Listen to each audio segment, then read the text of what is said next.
नमस्कार, आप देख रहे हैं देश रोजाना। मैं हूं बेनजीर हाशमी। बुलेटिन में शुरुआत करेंगे दिन भर की कुछ ताज़ा तरीन सुर्खियों के साथ, फिर बात करेंगे हरियाणा की बड़ी और खास खबरों की। दिल्ली चुनाव के लिए भाजपा ने शुक्रवार को अपना संकल्प पत्र किया जारी। भाजपा अध्यक्ष जेपी नड्डा ने कहा कि हमारी सरकार आने पर हम मौजूदा दिल्ली सरकार की योजनाओं को बंद नहीं करेंगे, लेकिन उनमें से भ्रष्टाचार हटाएंगे। बॉलीवुड एक्टर सैफ अली खान पर हमले के केस में मुंबई पुलिस का आया बयान। पुलिस का कहना कि किसी भी संदिग्ध को हिरासत में नहीं लिया गया। साथ ही कहा, शक के तौर पर जिस शख्स को पूछताछ के लिए बांद्रा पुलिस स्टेशन ले गई थी, उसका इस मामले से कोई लेना देना नहीं। तमिलनाडु के अलग अलग जिलों में पोंगल के मौके पर आयोजित जल्लीकट्टू त्योहार में 7 लोगों की हुई मौत। बैल को भीड़ के बीच छोड़कर दौड़ाने वाले इस खेल में एक ही दिन में करीब 400 से ज्यादा लोग हुए घायल। राहुल गांधी और प्रियंका गांधी जाएंगे महाकुंभ, जहां संगम में स्नान करेंगे और साधु संतों से आशीर्वाद भी लेंगे। कांग्रेस के सेवा दल के शिविर के पदाधिकारी ने दी जानकारी। हालांकि कांग्रेस की तरफ से इस बारे में कोई ऑफिशियल बयान नहीं आया। देश के उत्तरी राज्यों में बर्फबारी के साथ साथ घने कोहरे का कहर जारी। आज सुबह 18 राज्यों में कोहरे के कारण विजिबिलिटी घटी। दिल्ली में 117 से ज्यादा फ्लाइट हुई लेट, तो वहीं 10 कैंसिल की गई। दिल्ली आने वाली 17 ट्रेनें भी अपने निर्धारित समय पर नहीं पहुंच सकी। छत्तीसगढ़ तेलंगाना बॉर्डर पर सुरक्षा बलों ने 12 नक्सलियों को मार गिराया। सभी माओवादियों के शव लेकर जवानों की एक टीम कोंडापल्ली पहुंची। घटनास्थल से भारी मात्रा में हथियार किए गए बरामद। इलाके में सर्चिंग अभी भी जारी। भाजपा राष्ट्रीय अध्यक्ष जेपी नड्डा ने दिल्ली की आप सरकार पर लगाए गंभीर आरोप। कहा, मोहल्ला क्लिनिक में हुआ भ्रष्टाचार। दिल्ली में फर्जी लैब टेस्ट के जरिए हुआ 300 करोड़ का घोटाला। सरकार आने पर कराएंगे जांच। बॉलीवुड एक्टर और हिमाचल के मंडी से बीजेपी सांसद कंगना की फिल्म इमरजेंसी का पूरे पंजाब में विरोध जारी। सिनेमा घरों के बाहर जुटे एसजीपीसी के कार्यकर्ता। आज सोना महंगा हुआ, चांदी के दाम में गिरावट। सोना 115 रुपये बढ़कर 69,299 रुपये पर पहुंचा, तो वहीं चांदी 90,755 रुपये प्रति किलो बिक रही। बात करें शेयर बाजार की, तो सेंसेक्स 423 अंक गिरकर 76,619 पर बंद हुआ, तो वहीं निफ्टी भी 109 अंक फिसला। प्राइवेट बैंकों के शेयर्स में सबसे ज्यादा बिकावली रही। तो ये थी दिन भर की ताजा सुर्खियां। अब बात करते हैं हरियाणा की बड़ी और खास खबरों की। भाजपा के प्रदेश अध्यक्ष मोहन लाल बडोली के खिलाफ दर्ज हुए दुष्कर्म केस में अब ब्राह्मण सभा उनके पक्ष में उतर आई है।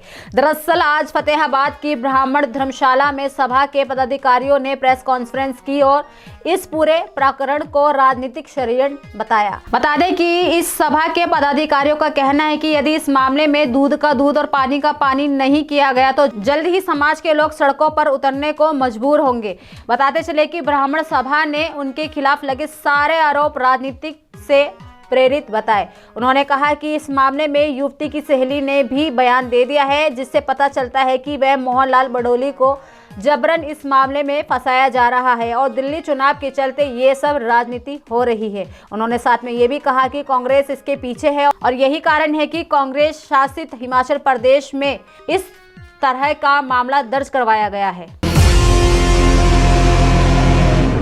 पंजाब और हरियाणा के खनौरी बॉर्डर पर किसान नेता जगजीत सिंह डल्लेवाल 53 दिन से आमरण अनशन पर बैठे हुए हैं। बताया जा रहा है कि डल्लेवाल का वजन 20 किलो कम हो गया है। जब वे आमरण अनशन पर बैठे थे तब उनका वजन 86 किलो 950 ग्राम था, जबकि अब ये घटकर 66 किलो 400 ग्राम रह गया है। वहीं डल्लेवाल के समर्थन में खनौरी बॉर्डर पर 111 लोगों के आमरण अनशन को आज 3 दिन हो गए हैं। आपको ये भी बताते चले कि एक दिन पहले प्रशासन व पुलिस के अधिकारी डल्लेवाल से मिलने पहुंचे थे। डल्लेवाल की लेटेस्ट मेडिकल रिपोर्ट के मुताबिक किडनी और लीवर से संबंधित टेस्ट का रिजल्ट 1.75% है, जो सामान्य परिस्थितियों में 1 से भी कम होना चाहिए। किसान नेताओं ने बताया कि सरकार जानबूझकर सुप्रीम कोर्ट को उन टेस्ट के रिजल्ट बताती है जिनमें गिरावट आने में ज्यादा समय लगता है। किसान नेताओं ने यह भी कहा कि हमें यह देखकर हैरानी हुई कि पंजाब सरकार के वकील सुप्रीम कोर्ट में कहते हैं कि जगजीत सिंह डल्लेवाल की तबीयत में सुधार हो रहा है। उन्होंने कहा कि अगर अनशन पर बैठने से सेहत सुधरती है तो देश भर के अस्पताल बंद कर बीमार लोगों को अनशन पर बैठ जाना चाहिए ताकि उनकी सेहत सुधर सके। हरियाणा की नायब सरकार ने 370 भ्रष्ट पटवारियों की सूची जारी कर दी है। दरअसल सरकार ने 15 दिन में कार्रवाई की रिपोर्ट देने को कहा है। वहीं सरकार की तरफ से कहा गया है कि पटवारियों द्वारा जमीन के खाते तकसीम करवाने, पैमाइश, इंतकाल रिकॉर्ड दुरुस्त करवाने व नक्शा आदि बनवाने के नाम पर भ्रष्टाचार किया जाता है। सहायक के तौर पर रखे गए प्राइवेट व्यक्ति इनके दलालों के तौर पर भी काम करते हैं। सैकड़ों लोग अपने जमीनी संबंधी कार्य करवाने के लिए पटवारियों के पास जाते हैं, जहां इन पटवारियों द्वारा बार बार ऐतराज लगाकर आमजन को परेशान किया जाता है। बताते चले कि इससे लोगों को मजबूरन इन्हें शुल्क देना पड़ता है, क्योंकि आमजन को पटवारियों के पास अपने कार्य हेतु जाना होता है। इसीलिए पटवारियों द्वारा इस प्रकार के किए जा रहे भ्रष्टाचार से सरकार की छवि पर प्रतिकूल प्रभाव पड़ता है। भ्रष्टाचार कम करने पर जिंद के 12 पटवारियों के खिलाफ कार्रवाई के लिए पत्र जारी हुआ है। इन पटवारियों पर भ्रष्टाचार करने व सहायक रखने का आरोप लगा है। इन पर इंतकाल रजिस्ट्री, नकल फर्दे बनाकर रकबे के साथ छेड़खानी कर भ्रष्टाचार के आरोप लगे हैं। यमुनानगर सडोरा कला आम्ब रोड पर आज सुबह घने कोहरे के चलते एक दर्दनाक हादसा हो गया। आपको बता दें कि असगरपुर मार्ग पर एक तेज रफ्तार ट्रक ने बाइक सवार 3 लोगों को कुचल दिया, जिसमें 2 लोगों की मौके पर ही मौत हो गई, जबकि एक अन्य व्यक्ति गंभीर रूप से घायल हो गया। हादसे में मृतकों की पहचान सुदेश निवासी सादिकपुर और महेंद्र निवासी सडोरा के रूप में हुई है। घायल व्यक्ति को पास के अस्पताल में भर्ती कराया गया, जहां उसकी हालत गंभीर बताई जा रही है। हादसे के समय आपको बता दें कि कोहरे की दृश्यता बहुत कम बताई गई है और हादसे के बाद घटनास्थल पर हड़कंप मच गया और लोगों ने तुरंत पुलिस को सूचना दी। पुलिस ने मौके पर पहुंचकर शवों को कब्जे में लेकर पोस्टमार्टम के लिए भेज दिया। साथ ही ट्रक चालक के खिलाफ मामला दर्ज कर जाँच शुरू कर दी है।